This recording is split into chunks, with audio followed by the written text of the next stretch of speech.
Hi viewers, ఇక్కడైతే నేను చూపిస్తున్నాను సహజంగా పండించిన కొన్ని పండ్ల చెట్లని. ఇంకా ఇక్కడ నేను చూపిస్తున్నాను నిమ్మ చెట్టు, ఇంకా అరటి చెట్టుని. నేను చూపిస్తున్న చెట్లకి అస్సలు మందులు అనేవి వాడరు, పెస్టిసైడ్స్ అస్సలు కొట్టరు అనమాట. నేచురల్ వేలో సహజంగా పండిస్తారనమాట. నేచురల్గా పండించిన పండ్లని, కూరగాయలను తీసుకోవడం చాలా మంచిది.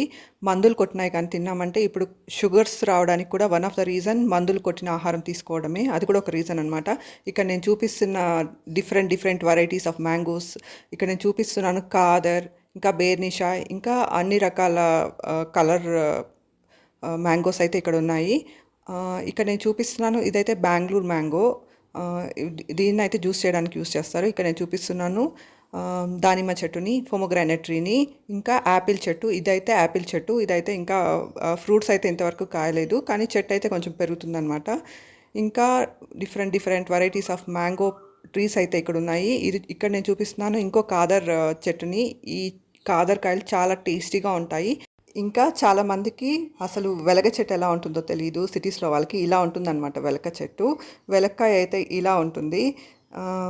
సో దాంట్లో కాయలు అయితే ఎక్కువ లేదు. ఆ చెట్టు కింద పడండి, జస్ట్ రెండు మాత్రం నేను తీసుకొచ్చాను. ఇలా నేచురల్గా పండిన డిఫరెంట్ ఫ్రూట్స్ని తీసుకోవడం చాలా మంచిది. ఇకైతే వేపాకుల్ని బాగా ఉడకపెట్టి దాన్ని లిక్విడ్ అయితే స్ప్రే చేస్తారనమాట. వేపాకుని ఉడకపెట్టి స్ప్రే చేయడం వల్ల చీడ పట్టకుండా ఇంకా పురుగుల నుంచి కాపాడుతుంది అనమాట పంటని. ఇంకా ఇక్కడ నేను చూపిస్తున్నాను ఉసిరి చెట్టుని. ఇంకా ఇదైతే నేరేడు చెట్టు అనమాట. చాలా టేస్టీగా ఉంటాయి ఈ పళ్ళు కూడా. నేరేడు పళ్ళల్లో విటమిన్స్, మినరల్స్, ఫైబర్ అధికంగా ఉంటుంది. షుగర్ కూడా కంట్రోల్ అవుతుంది. Thank you for watching my video.